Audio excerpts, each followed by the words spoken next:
الحمد للہ رب العالمین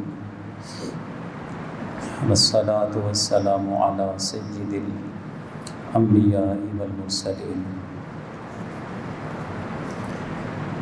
وعلی آلہ واصحابہ وبارک وسلم اجمعین۔ قال اللہ تبارک و تعالی فی کلام المجید وذکرہم بایام اللہ ان فی ذلک لآیات لکل صبار شکور۔ صدق اللہ العظیم۔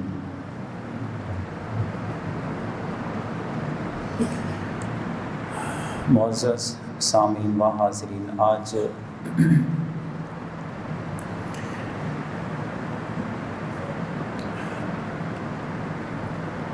جمعۃ المبارک کے اس اجتماع میں ہماری جو گفتگو ہم سنیں گے اور سمجھیں گے، اس کا موضوع خاص طور پہ محرم الحرام کے حوالے سے ہی ہے۔ اس میں ہم مسلمانوں کو جن اعمال کو اختیار کرنے کی تعلیم دی گئی ہے،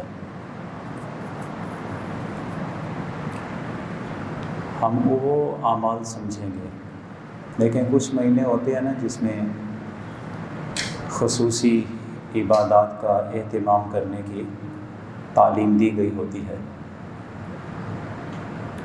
جیسے ماہ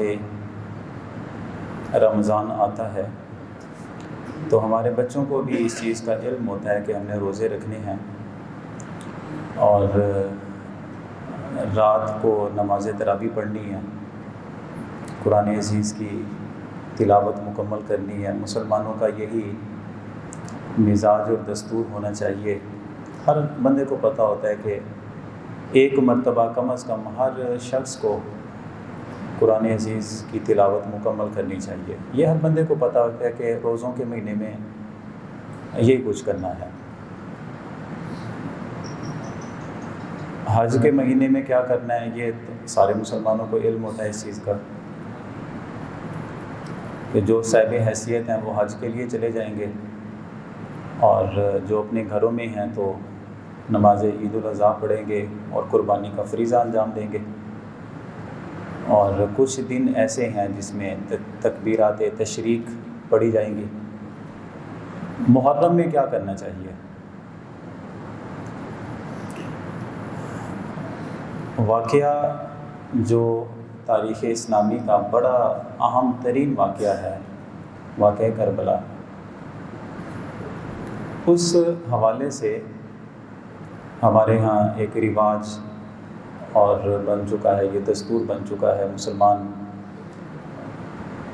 اپنے اپنے طریقوں کے مطابق، اور بہت سارے مختلف جو فرقہ کے لوگ ہیں وہ اپنے اپنے مزاج اور اپنی سمجھ بوجھ کے مطابق وہ بھی کچھ نہ کچھ تذکرہ کرتے ہیں۔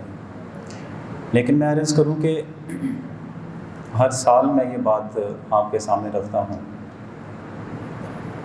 محرم کی پہچان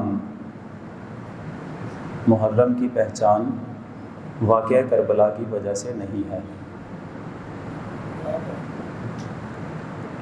واقعہ کربلا کی وجہ سے محرم کی پہچان نہیں ہے۔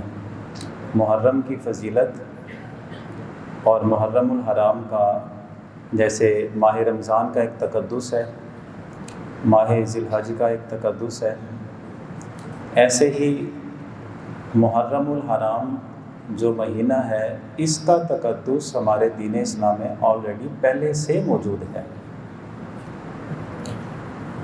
اب اسی مہینے میں واقعہ کربلا پیش آیا تو ہمیں یہی چاہیے مسلمانوں کو کہ واقعہ کربلا کی یاد بھی منائیں، حضرت امام عالی مقام کی بہترین زندگی سے جو ہمیں سبق ملتا ہے وہ ہم ضرور سمجھیں، لیکن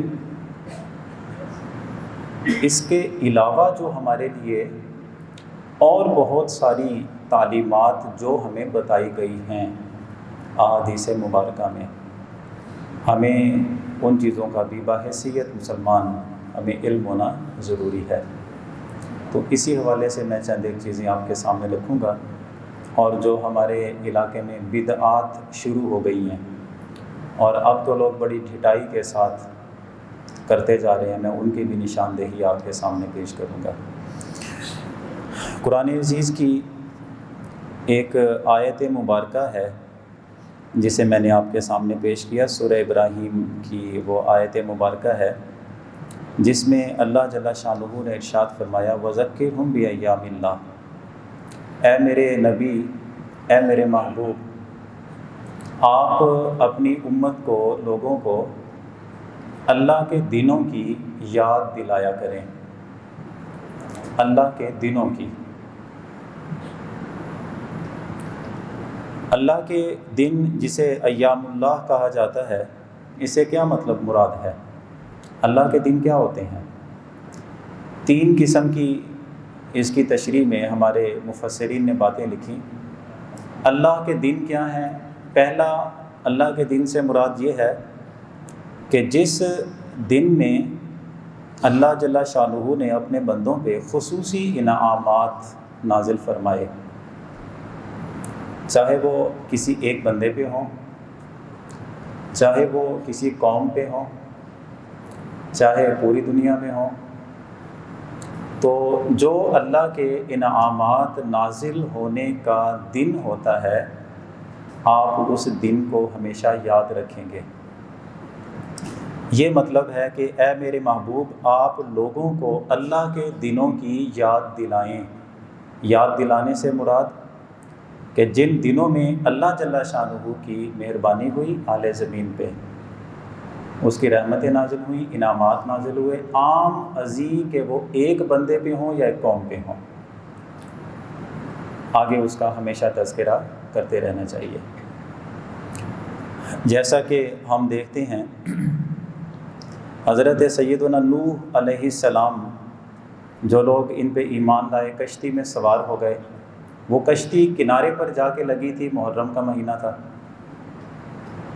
اچھا، اب وہ جو ان کے ساتھ اہل ایمان کشتی پہ سوار ہو کے، وہ اعتماد تھا، بہت بڑا اعتماد تھا کہ ایک شخص کی زبان پہ اعتبار کریں، اس کے ساتھ کشتی پہ سوار ہو جائیں، بس یہی کشتی بچ گئی، باقی پوری دنیا میں جہاں بھی کافر لوگ آباد تھے سارے غرق ہو گئے۔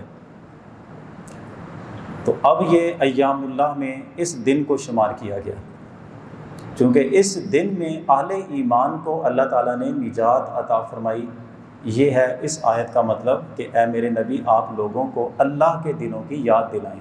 یہ ایام اللہ ہے کہ اہل ایمان، باقی سارے مر گئے، وہ بچ گئے تھے۔ دوسرا یہ فرمایا کہ ایام اللہ سے مراد یہ ہے کہ جس دن اللہ جل شانہ نے نافرمان لوگوں پہ عذاب نازل کیا، تو وہ ایام اللہ، وہ دن ایام اللہ میں شمار کیا جاتا ہے۔ یعنی ایسا دن جسے لوگ فراموش نہیں کر سکتے، بھلا نہیں سکتے۔ تو یہ دن بھی مراد ہے جس پہ اللہ کا غضب نازل ہوا زمین پہ۔ اور تیسرا معنی یہ مراد لیا جاتا ہے کہ اہم ترین واقعات جو دنیا میں ہوتے ہیں، دنیا میں اہم ترین واقعات جو رونما ہوتے ہیں، بعض واقعات ایسے ہیں جس میں لوگوں کے لیے عبرت کا ایک پیغام ہوتا ہے، اور بعض واقعات ایسے ہوتے ہیں کہ ہدایت کا پیغام ہوتا ہے۔ تو یہ عبرت اور ہدایت کے پیغام جو دنیا کو ملتے ہیں، جس دن میں وہ واقعہ پیش آیا ہو، اس دن کو بھی ایام اللہ کہا جاتا ہے۔ جیسے آپ یوم پاکستان مناتے ہیں۔ تو اب پوری آیت کریمہ کا خلاصہ یہ ہوا کہ جن دنوں میں اللہ کے انعامات نازل ہوتے ہیں، یا جن دنوں میں اللہ جل شانہ کا غضب نازل ہوا، یا ہم کہیں گے ایسے تاریخی واقعات جس میں لوگوں کے لیے ہدایت کا پیغام موجود ہو، یا ایسے تاریخی واقعات جس میں لوگوں کے لیے عبرت کا پیغام ہو، ان دنوں کو یاد رکھنا، یہ اس آیت کریمہ میں اللہ جل شانہ نے اپنے نبی آخر الزماں حضور سید عالم صلی اللہ علیہ وسلم کو نصیحت ارشاد فرمائی ہے، آپ لوگوں کو بھی یہ دن کی یاد دلائیں۔ اور میں نے بتا دیا آپ کو، ان دنوں سے مراد حضرت نوح علیہ السلام کی قوم کا نجات پانا ہے، حضرت فرعون، حضرت موسیٰ علیہ السلام کے دور میں ان پر اعتماد کرنے والے لوگ جو فرعون سے نجات پا کے دریا پار کر کے چلے گئے تھے، یہ ایک یادگار دن ہے ان کے لیے۔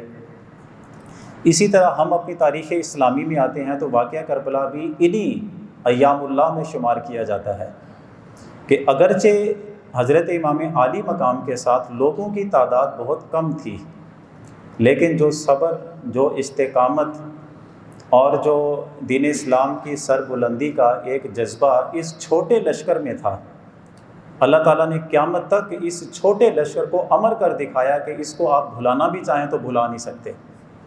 اور جو رسوائی اور ذلت یزید کو اور اس کے لشکر کو اللہ نے دی ہے، آپ اس جتنا بھی کوشش کر لیں اس رسوائی کو، ذلت کو اگر چھپانا چاہیں تو آپ چھپا نہیں سکتے۔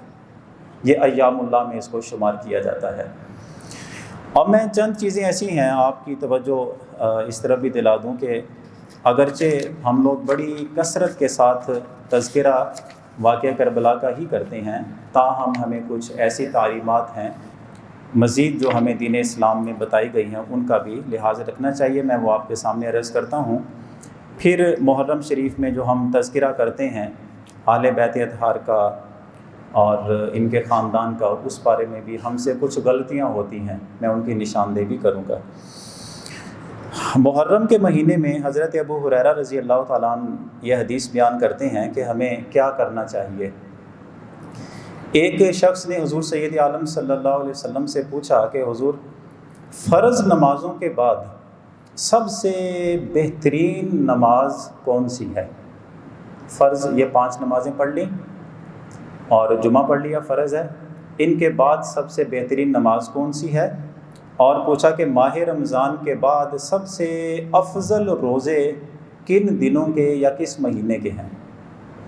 ٹھیک، سوال کی سمجھ آ گئی نا کہ فرض نمازوں کے بعد سب سے بہترین نماز کون سی ہے، اور ماہ رمضان کے روزوں کے بعد سب سے بہترین روزے کس مہینے کے یا کس دن کے ہیں؟ تو حضور صلی اللہ علیہ وسلم نے ارشاد فرمایا کہ فرض نمازوں کے بعد تمہاری رات کے وقت میں عبادت یہ سب سے بہترین نماز ہے، اس لیے کہ تنہائی میسر ہوتی ہے، شور شرابہ نہیں ہوتا، رات کے وقت ایمرجنسی کے علاوہ تمہیں کوئی بندہ ڈسٹرب نہیں کرے گا، تو رات کی عبادت یہ فرض نمازوں کے بعد سب سے بہترین عبادت ہے۔ اور فرمایا کہ فرض روزوں کے بعد سب سے زیادہ فضیلت والے روزے محرم کے روزے ہوتے ہیں۔ تو جب یہ فرمایا کہ محرم کے روزے، تو اس کا مطلب یہ ہے کہ تمام محرم ہی مراد ہے۔ آپ پورا مہینہ مسلسل روزے رکھ لیں تب بھی بہتر ہے، چند دنوں کے روزے رکھنے چاہتے ہیں تب بھی بہتر ہے، لیکن جو عاشورہ کا روزہ ہے یعنی 10 محرم کا روزہ، تو مسلمانوں کو کوشش کرنی چاہیے کہ یہ روزہ ان کو لازمی فرض کی حیثیت سے تو نہیں، لیکن ثواب کی نیت سے اس روزے کا اہتمام ضرور کرنا چاہیے۔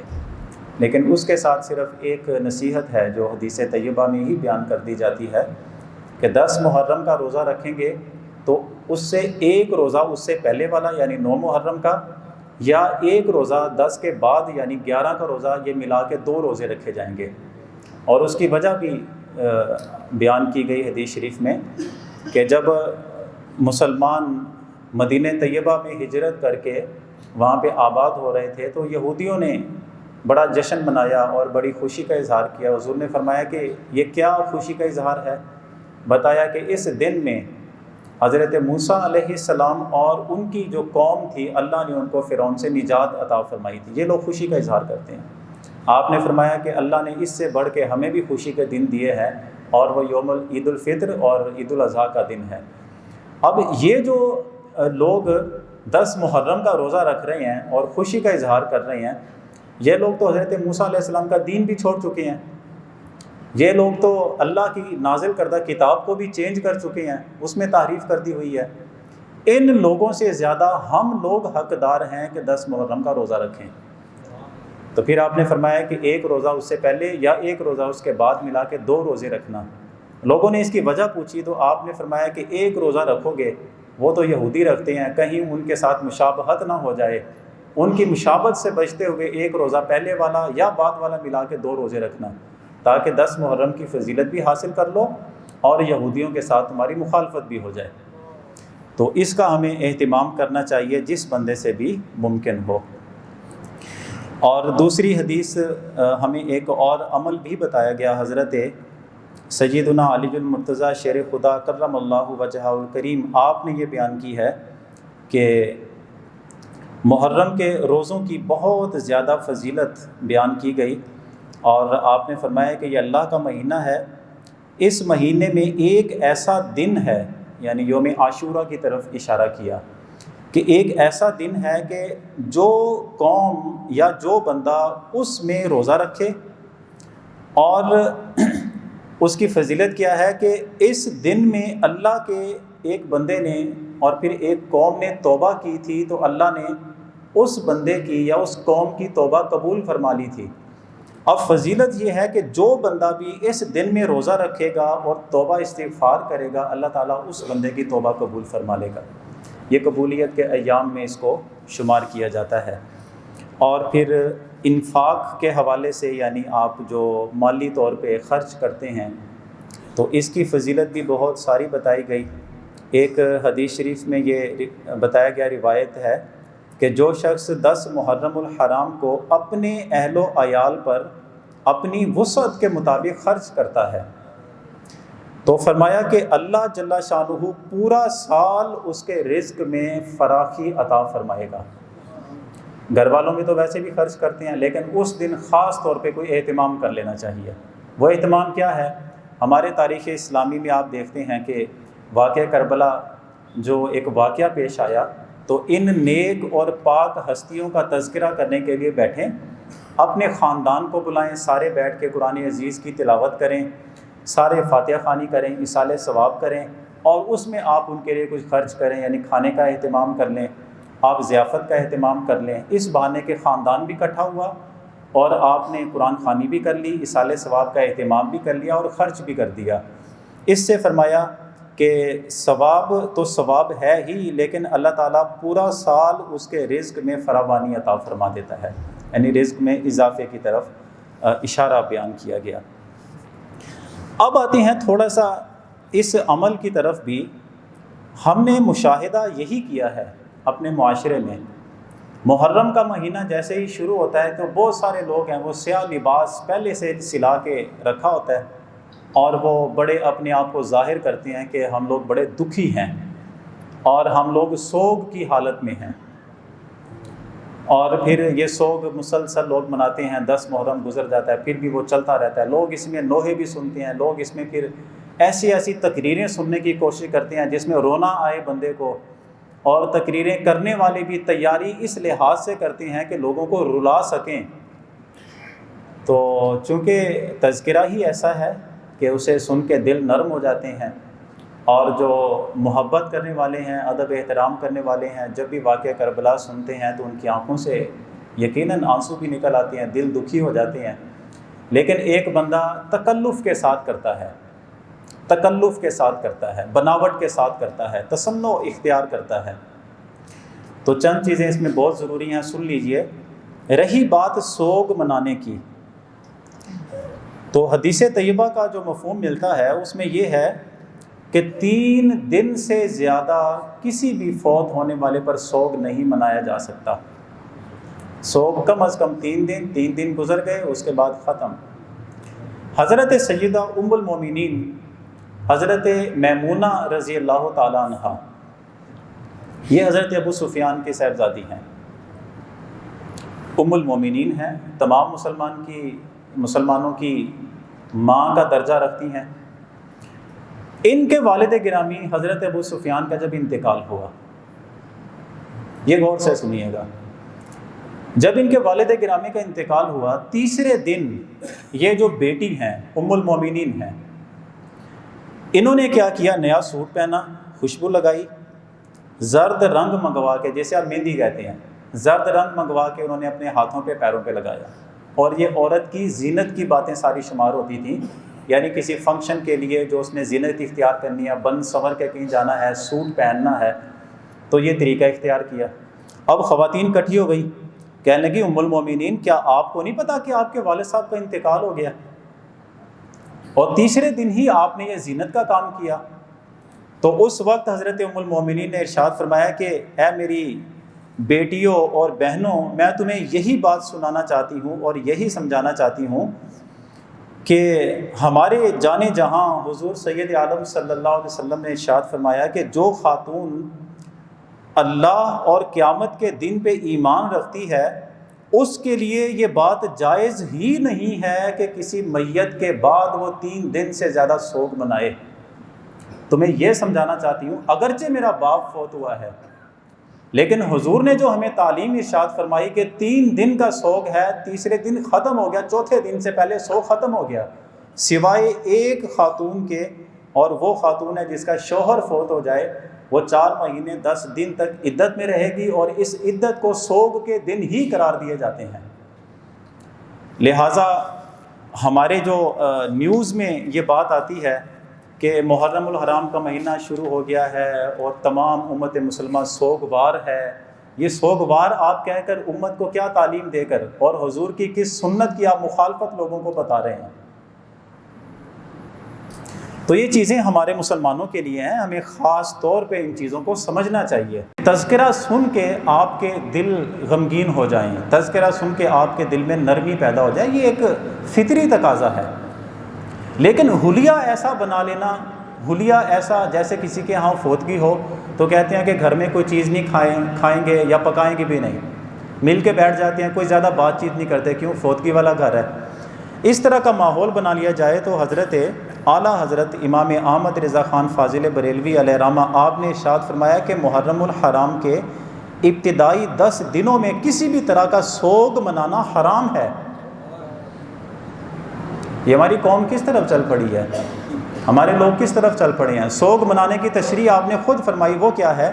مطلب گھر میں جھاڑو نہیں دیتے، یا وہ میلے کچیلے کپڑے پہن لیتے ہیں، نیا لباس نہیں پہنتے، یا کیا کرتے ہیں گھر میں روٹی نہیں پکاتے کیونکہ سوگ والا گھر ہے۔ محرم الحرام کا تصور کر کے یہ سارے سوگ والے معاملات کرنا، فرمایا یہ حرام ہے، حضور صلی اللہ علیہ وسلم کی سنت کی صریح مخالفت ہے۔ ایک بات یہ ہو گئی، اور دوسرا پھر ہمارا یہ بھی مشاہدہ ہے کہ رکشے والے لوگ وہ نوحے کی کیسٹس لگا لیتے ہیں، ریکارڈنگ لگا لیتے ہیں۔ ہمارے گھروں میں بھی بعض اوقات نوحے والی ایک ریکارڈنگز ہے وہ چلائی جاتی ہیں، دکانوں پہ بیٹھے ہیں تو وہ اپنے آپ کو ظاہر کرتے ہیں کہ ہم بڑے دکھی ہیں۔ ٹھیک ہے، میں بار بار یہ بات عرض کر رہا ہوں، واقعہ ہی ایسا ہے جسے سن کے دل غمگین ہو جاتے ہیں، لیکن اس کا کیا مطلب ہے کہ خلاف شرع کام کرنے شروع کر دیے جائیں؟ میرے اور آپ کے پیارے نبی حضور صلی اللہ علیہ وسلم نے ارشاد فرمایا، حضرت ابو سعید خدری بیان کرتے ہیں یہ حدیث کہ لعن رسول اللہ النائحۃ والمستمعہ، جناب رسول اللہ نے نوحہ کرنے والوں اور نوحہ سننے والوں دونوں پر لعنت فرمائی ہے، اور حضور نے لعنت فرمائی ہے، کسی عام بندے کی بات نہیں ہے۔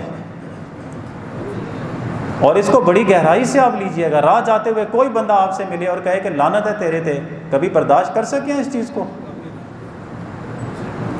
اپنی ساری قوت اور اپنی ساری طاقت، اپنی اتھارٹی، اپنے عہدے اور اپنے تعلقات استعمال کر کے اس بندے کو منطقی انجام تک پہنچانے کی بات کرتے ہیں جو ہمارے اوپر لعنت کی بات کرے۔ یہاں تو حضور نے لعنت فرمائی ہے، نوحہ کرنے والوں پر بھی اور نوحہ سننے والوں پر بھی۔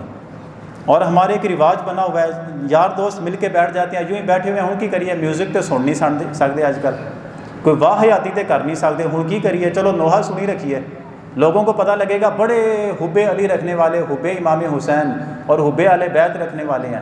محبت کا تقاضا یہ ہے کہ ان کی تعلیمات کبھی نہ چھوڑیں۔ پوری تاریخ اسلامی اٹھا کے دیکھیں، حضرت امام حسین کی کسی صاحبزادی نے یا کسی صاحبزادے نے نوحہ کیا ہو؟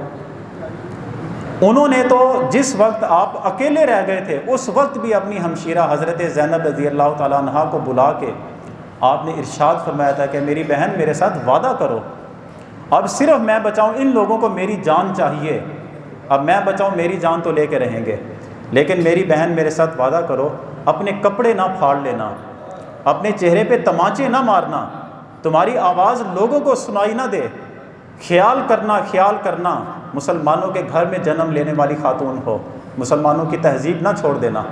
وہ تو یہ سبق دینے والے لوگ ہیں، اور آپ لوگ سمجھتے ہیں کہ محبت کا تقاضا یہ ہے کہ نوحے سنے جائیں، دوسروں کو سنائے جائیں۔ ایسے ہی اچھے بھلے صحیح العقیدہ مسلمان لوگ ہوتے ہیں، ہم کسی کے بارے میں بدگمان نہیں ہیں، سمجھدار لوگ ہوتے ہیں، لیکن محرم آتا ہے رقصوں میں نوحے کی کیسٹس لگی ہوتی ہیں، اور اس طرح لوگ آپس میں موبائلوں میں وہ اپنے جو موبائل کی رنگ ٹیون ہے اس پہ وہ نوحے کی کوئی ریکارڈنگ لگا دیتے ہیں۔ خدا کا خوف کریں، حضور کی لعنتیں لینے کا شوق ہے ہمیں۔ حضور نے اگر کسی کو لعنت فرما دیا، لعنت کا مطلب ہوتا ہے اس کے لیے بد دعا ہوتی ہے کہ اللہ کی رحمتیں اس بندے کے نصیب میں نہ ہوں، اور حضور فرما دیں کہ لعنت ہے مطلب اللہ کی رحمتیں اس بندے کو نہ ملیں، تو پھر کون سی دعا ہے جو اللہ کی رحمتوں کی ہمیں حقدار بنا سکتی ہے؟ اس لیے اپنے اعمال کا جائزہ لینا چاہیے۔ اب آ گیا حلیہ۔ ہمارے لوگ حلیہ کیا اپناتے ہیں؟ بعض لوگ اسپیشل طور پہ سیاہ کلر کے کپڑے سلوا کے رکھتے ہیں۔ یاد رکھیے، دو قسم کے لوگ ہوتے ہیں۔ ایک بندہ وہ ہے کہ جو عام حالات میں بھی سیاہ لباس پہنتا ہے، عام حالات میں مہینے میں 1-2 دفعہ، جیسے عام روٹین میں میری عادت ہے میں گہرے کلر کے کپڑے نہیں پہنتا، آپ کی اپنی اپنی عادت ہوگی۔ ایک بندہ عام طور پہ بھی سیاہ لباس پہنتا رہتا ہے، اور محرم کا مہینہ آ گیا، اس میں بھی سیاہ لباس پہن لیا، کوئی حرج نہیں ہے، اس میں تو کوئی حرج نہیں ہے۔ لیکن ایک چیز پھر بھی ذہنوں میں رکھیے، اگرچہ حرج نہیں ہے، دوسرا بندہ تو وہ ہے نا کہ جس نے اسپیشل طور پہ سیاہ لباس پہن سلوا کے رکھا، تیار کر کے رکھا کہ محرم کا مہینہ آئے گا تو میں پہنوں گا۔ اب اس بندے کی مشابہت ہو گئی رافضیوں کے ساتھ۔ رافضیوں کے ساتھ اس دن میں کوئی بندہ پہچان نہیں کر سکے گا کہ یہ شیعہ ہے کہ مسلمان ہے، یہ کون ہے، یہ وہ زبردستی آپ کو ان میں شمار کرے گا، لگتا ہے اے بھی ہو گئی ہے۔ اس لیے احتیاط کرنی چاہیے۔ دوسرا بندہ وہ اپنی عادت کے مطابق وہ لباس پہنتا ہے، وہ عام حالات میں بھی پہنتا ہے، اب بھی اس نے کوئی مشابہت کی نیت نہیں کی، اس کے باوجود اس بندے کو احتیاط کرنی چاہیے۔ اس لیے ہم لوگ آج کا زمانہ جس میں جی رہے ہیں نا، یہ بدگمانی کا زمانہ ہے۔ ہمارے فقہا نے ایک مسئلہ لکھا کہ فرض نماز اگر مسلمان نے ادا کرنی ہے، سب سے بہترین حکم اور تعلیم یہ ہے کہ جماعت میں جا کے فرض نماز ادا کریں، اور اگر سنتیں پڑھنی ہیں چاہے وہ موقدہ غیر موقدہ ہوں یا نفل کی ادائیگی ہے، فرمایا سب سے زیادہ ثواب اس کا اس عبادت کو اپنے گھر میں ادا کرنے پر ہے۔ اور حضور سید عالم صلی اللہ علیہ وسلم کا طریقہ بھی یہی تھا، سنتیں گھر میں ادا کر کے پھر آپ مسجد میں تشریف لاتے اور پھر صحابہ کرام کو نماز پڑھایا کرتے تھے۔ اچھا، ہمارے لیے بھی سنت یہی ہے، لیکن ہمارے فقہا نے اس کے باوجود لکھا کہ اگر کوئی بندہ اس سنت پہ عمل کرتے ہوئے زیادہ ثواب لینے کی نیت سے اگر وہ اپنے گھر میں سنتیں ادا کرتا ہے، لوگ پیچھے بدگمان ہو گئے، لوگوں نے یہ کہنا شروع کر دیا کہ دیکھو چنگا بھلا سیاح بندہ سنتا ہی نہیں پڑھتا۔ اب وہ بندہ ایک جا کے وضاحت پیش کرتا ہے، پائن میں تو ثواب کی نیت سے گھر میں پڑھتا ہوں، لیکن لوگ کہتے ہیں وہ جا میں گلاں کرتا ہے۔ فقہا نے فرمایا کہ جب لوگ بدگمان ہو کے اس کے بارے میں غیبتیں کرنا شروع کر دیں کہ یہ تو سنتے پڑھتا ہی نہیں ہے، اب اس بندے کے لیے لازمی ہے کہ وہ گھر میں جو ثواب کا ارادہ رکھ کے سنتیں ادا کرتا تھا، اب وہ آ کے لوگوں کی موجودگی میں ادا کرے۔ کیوں؟ آپ اپنے ثواب کے چکر میں، لوگ آپ کے مسلمان ہونے کے باوجود آپ پہ تہمت لگا رہے ہیں اور آپ کو خلاف شرع کام کرنے کی باتیں کر رہے ہیں، اور آپ کے اوپر یہ الزام لگا رہے ہیں کہ آپ تو سنتیں ادا نہیں کرتے، اس لیے لوگوں کی موجودگی میں ادا کریں۔ اس کا مطلب یہ ہے کہ بدگمانی سے بچنے کے لیے اتنا بڑا ایک جو حکم ہے اس کے لیے اس نے چھوڑنا پڑے گا اس کو۔ اسی طرح آج کل کے دنوں میں کوئی بندہ اپنی عام روٹین کے مطابق بھی اگر وہ سیاہ لباس پہنتا ہے تو لوگ کیا کہیں گے اس کے بارے میں؟ کون ہے؟ یہی کہے گا نا کہ یہ سیاہ کپڑے جو پہنے لگتا ہے کہ ان کا کوئی تعلق ہے گا، لگتا ہے کہ جاندہ ہوئے گا، لگتا ہے کہ اثر ہو گیا ہے۔ یہ بدگمانی بدعقیدگی کی علامت ہے کہ لوگ آپ کو صحیح العقیدہ مسلمان نہیں سمجھ رہے۔ اس لیے ضروری ہے کہ عام دنوں میں بھی اگر آپ کی روٹین ہے سیاہ لباس پہننے کے تو ان دنوں میں نہیں پہنیں، تاکہ لوگوں کی نگاہوں میں آپ بدگمان، یہ آپ پہ تہمت نہ لگ سکے۔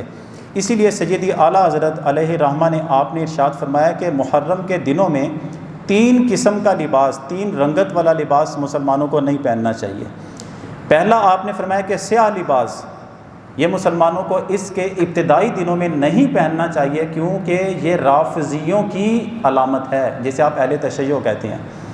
اور دوسرا فرمایا کہ سبز لباس بھی ان دنوں میں، ابتدائی دنوں میں نہیں پہننا چاہیے، کیونکہ یہ تعزیہ داروں کا طریقہ ہے، تعزیہ کرنے والے۔ اور تیسرا فرمایا کہ سرخ کلر کا لباس بھی نہیں پہننا چاہیے، اس لیے کہ یہ خارجی لوگوں کا طریقہ ہے۔ تو مسلمان اپنی شناخت پر اور اپنے دین کی وجہ سے اس کی پہچان ہوتی ہے، اس کی پہچان کسی کی مشابہت کی صورت میں نہیں ہونی چاہیے۔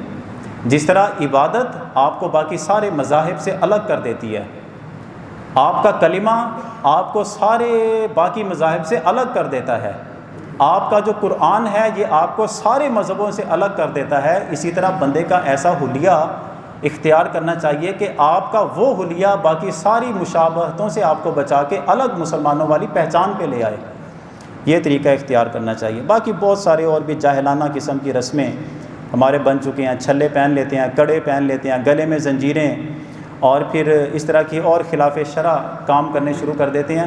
اتنی بات یاد رکھیں کہ مسلمان کے لیے صرف 4.5 ماشے چاندی، یہ بڑے غور سے سنیے گا، 4.5 ماشے چاندی کی اجازت ہے، انگوٹھی صرف ایک، اور نگ بھی اس کے اوپر صرف ایک ہونا چاہیے۔ 2 انگوٹھیاں بنوا لیتا ہے، دونوں کا وزن کریں تو 4.5 ماشے، ٹھیک۔ لیکن فرمایا کہ انگوٹھی ایک انگوٹھی ہی پہننا سنت ہے، اس کے اوپر نگ بھی ایک ہی ہونا چاہیے۔ زیادہ سے زیادہ مقدار چاندی کی 4.5 ماشے، اس سے زیادہ نہیں، اس سے کم جتنی بھی ہو۔ اب یہ مطلب نہیں ہے 4.5 ماشے کی 2 انگوٹھیاں بنوا کے دونوں ہاتھوں میں پہن لی، یہ 2 بھی خلاف سنت، خلاف شرع ہیں، ایک انگوٹھی ایک نگ بس۔ اس کے علاوہ جتنی بھی دھاتیں ہیں، چاہے وہ سونا ہو، چاہے وہ پلاسٹک ہو، چاہے وہ تانبے کے کڑے ہوں، چاہے وہ پیتل کے کڑے ہوں، ہر قسم کی دھات مسلمان مرد کے لیے حرام قرار دی گئی ہے، چاہے وہ ہاتھوں میں پہن لیں چاہے پیروں میں پہن لیں۔ اب ہمیں بڑا تعجب ہوتا ہے، لوگ بعض مزاروں پہ جاتے ہیں، وہاں سے واپس آتے ہیں تو کڑے پہنے ہوتے ہیں، اے جی بابا جی نے دم کر کے دیتا ہے۔ خدا کے بندوں، یہ کیسا دم ہے جو خلاف سنت ہے؟ یہ کون سا کڑا ہے جو آپ کو کسی نے اجازت دے دی؟ جناب رسول اللہ نے فرمایا 4 ماشے 4.5 ماشے چاندی کے علاوہ کسی مسلمان کے لیے پہننا حرام ہے، اور یہ دم کتا کڑا پاتا ہے جی کسی نے، یہ کیا بات ہے؟ مسلمان ہے، مسلمان کے لیے حضور کے فرمان کے بعد کس فرمان کی گنجائش رہتی ہے؟ اس لیے ہمیں صحیح و عقیدہ مسلمان ہو کے زندگی گزارنی چاہیے۔ اور بہت ساری تعلیمات ہیں، ہمارے خرافات ہیں۔ میں آخر میں اب یہ ایک بطور پیغام ایک چیز آپ کے سامنے رکھنا چاہتا ہوں۔ بہت سارے آپ پوچھتے بھی ہیں، اور میں نے خود بھی سمجھا اس کی طرف توجہ دلائی جائے کہ ہمارے نا ایک رسم بن گئی ہے، ایک رواج بن گیا ہے کہ محرم کے دنوں میں، جیسے محرم کا آغاز ہوتا ہے اور خاص طور پہ 9-10 محرم کو، لوگ بڑی کثرت کے ساتھ قبرستان جاتے ہیں، اور قبرستان جا کے پھر وہ قبروں کی مرمت کرنا، اس کی لیپائی کرنا، اور پھر کوئی بوٹیاں ہیں وہاں پہ اگ جاتی ہیں، پودے اگ جاتے ہیں، ان کو تلف کرنا۔ یہ بعض تو میں نے دیکھا ہے اس وقت جہاں پہ میری اپنی رہائش ہے وہاں پہ قبرستان ہے، لوگ فنڈنگ کرتے ہیں، فنڈنگ کر کے پورے قبرستان کی وہ ٹیم بنی ہوئی ہے نوجوانوں کی، وہ لیپائی کرتے ہیں اور اس کی 4 دیواری کی بھی مرمت کرتے ہیں، بہترین، جیسے آپ اپنے گھر کو سجاتے ہیں تو یوں قبرستان کو بھی سجا کے آتے ہیں۔ یاد رکھیں، ہمارے دینی معاملات میری اور آپ کی خواہش پہ نہیں چلتے، اللہ اور اس کے رسول نے ہمیں جو تعلیم ارشاد فرما دی، یہی میرے لیے اور آپ کے لیے حرف آخر ہے۔ کسی کی خواہش کا اعتبار نہیں ہے، کسی کے ناراض یا خوش ہونے کا اعتبار نہیں ہے۔ آپ اگر کہیں کہ یہ کام اچھا ہے تو حضور کی سنت کو چھوڑ کے آپ کی بات کو سمجھ لیا جائے کہ آپ کہہ رہے ہیں تو کام اچھا کہہ لیں، ایسا نہیں ہوتا۔ یاد رکھیے، مسلمانوں کے لیے یہ تعلیم دی گئی کہ ان کا کوئی بھی فوت ہو جائے، مرد یا عورت، بڑی عمر کا یا بچہ، اس کی قبر کو قبر کی شکل میں قائم رکھنا، اور اس کی قبر کی علامت جو بن جاتی ہے، یعنی عام ڈھیری میں اور قبر میں فرق، اس حیثیت کے ساتھ قبر کو باقی رکھنا، یہ حضور صلی اللہ علیہ وسلم کی سنت مبارکہ ہے۔ مسلمان کی قبر کو ملیا میٹ نہیں کیا جا سکتا، مسلمان کی قبر کو عام ڈھیری کی طرح ڈھیری نہیں بنایا جا سکتا، حدیث شریف میں ہے، لمبی حدیث ہے جس میں یہ مضمون ملتا ہے کہ صحابی بیان کرتے ہیں کہ میں گیا حضور صلی اللہ علیہ وسلم کی قبر انور، اس کے بعد جناب صدیق اکبر کی، پھر حضرت فاروق اعظم کی قبر مبارک، تینوں قبریں میں نے دیکھی. تو اونٹنی کی کمر کو دیکھتے ہیں تو اس کی کوہان تھوڑی ابری ہوئی نظر آتی ہے. میں نے تینوں قبریں اس طرح دیکھی، زمین سے ابری ہوئی تھیں. دوسری حدیث میں ہے کہ حضور صلی اللہ علیہ وسلم کی قبر انور پہ حاضری دی گئی، دیکھا گیا کہ ایک بالشت بھر آپ کی قبر زمین سے اونچی تھی. ایک بالشت تو اتنی اونچی، جسے آپ 1.5 فٹ کہہ سکتے ہیں، 1 فٹ زیادہ کہہ سکتے ہیں، اتنی قبر کی ڈھیری اونچی کرنا زمین سے، یہ ہے مسلمانوں کا دستور. اتنی قبر آپ اونچی کر سکتے ہیں، ڈھیری بنا سکتے ہیں، ڈھیری کو محفوظ کرنے کے لیے اس کی لپائی بھی کر سکتے ہیں، پانی بھی چھڑک سکتے ہیں، ساری چیزیں ٹھیک ہیں. لیکن پہلی بات، کیا یہ صرف محرم میں ہی دستور ہونا چاہیے کہ ہر ہفتے ہر مہینے دستور ہونا چاہیے؟ میں بار بار جو باتیں عرض کرتا ہوں صرف اس لیے کہ خدارہ رسموں سے نکل کے اپنے فرائض انجام دیں. جب یہ تعلیم دی گئی کہ اولاد کا حق ہے کہ ہر جمعے کے دن اپنی ماں باپ کی قبر پہ حاضری دے، کیوں نہیں دیتے؟ چلے محرم کے دنوں میں چلے گئے. اگلی بات یاد رکھیں، ایک قبر جو مسلمان کی قبر ہونی چاہیے، آلریڈی وہ قبر بنی ہوئی ہے، اس کو نئی لیپائی کی ضرورت بھی نہیں ہے، نئی مٹی کی ضرورت بھی نہیں ہے. ہمارے تمام فقہا نے لکھا کہ ایک دفعہ مٹی اوپر ڈال کے لپائی وغیرہ کر کے آپ جس طرح قبر کو محفوظ کرنا چاہتے ہیں وہ قبر محفوظ ہو گئی، آپ حاضری دینے گے اسی طرح قبر محفوظ ہے. یعنی آپ اسے کچھ بھی نہیں کرتے، اس کی مٹی ضائع نہیں ہوگی، مٹی اڑے گی نہیں، قبر بنی ہوئی ہے. اس بنی ہوئی قبر کے اوپر دوبارہ مٹی ڈالنا یہ فضول ہے، ناجائز عمل ہے، اسراف ہے. کیوں؟ مسلمان کی قبر کی حفاظت مطلوب ہے نا، وہ تو ہو چکی ہے. بنی ہوئی قبر اور اس کی لپائی بھی ہوئی ہے، کچھ بھی نہیں ہے، اس کو جا کے صرف محض پانی چھڑکنا کہ اس سے قبر والے کو ٹھنڈ محسوس ہوگی، کوئی ایسے فضول ہے. میں اگر کسی کو پانی کا گلاس پیش کروں، وہ بندہ لے اور ایسے گرا دے، آپ کے دل میں کیا آئے گا؟ میرے دل میں کیا آئے گا؟ یار نہیں سی پینا نہ پیندا، کم از کم ڈول دا دینا نا، انہوں کوئی اور پی لینا. اس سے ہم کہتے ہیں کہ یہ پانی کو ضائع کر دیا، اسراف عمل اس کو شمار کیا جائے گا. قیامت کے دن اللہ کی نعمتوں کو ضائع کرنے والی باتوں پہ جہاں پہ جواب دینا ہوگا، اس ایک گلاس پانی کا بھی جواب دینا پڑے گا. یہ اسراف ہے، ایسی اللہ کی نعمت کو ضائع کرنے والی بات ہے. یہی عمل ہماری قبروں کے ساتھ آج ہو رہا ہے. ایک بہترین شیپ میں قبر بنی ہوئی ہے، لیکن ایک رسم سمجھ کے، رواج سمجھ کے، دستور سمجھ کے جاتے ہیں، قبروں کی لپائی شروع کر دیتے ہیں. اس سے پہلے کیا ہوا تھا بھائی؟ کچھ بھی نہیں تھا. تو پھر آپ نے کیوں کیا؟ سارے کرن رہے نے. یہ اسراف ہے، فضول ہے. اللہ کی نعمتوں کو ضائع کرنے والے معاملات جن کو گناہ کا عمل شمار کیا جاتا ہے، یہ بھی اس میں شامل کیا جاتا ہے. اس لیے قبر کی اصل جو مسئلہ ہے نا، قبر کی زینت، یہ ہمارے دین اسلام میں اس کی تعلیم نہیں دی گئی. جیسے آپ کسی بھی گھر کو یا مسجد کو سجا کے رکھتے ہیں تو یوں قبر کو بھی سجا کے رکھیں. قبر کی زینت ہمارے دین اسلام میں نہیں ہے. اس کی قبر کو محفوظ رکھنا یہ ہمارے دین اسلام میں اس کی تعلیم دی جاتی ہے. یہ آپ خاص طور پہ اپنے ذہنوں میں یہ بات رکھیے گا. اب میں نشاندہی نہیں کرتا کہ کون کرتا ہے کون نہیں کرتا، جو بھی کرتا ہے اسے اپنے عمل کا جائزہ لینا چاہیے. یہ میری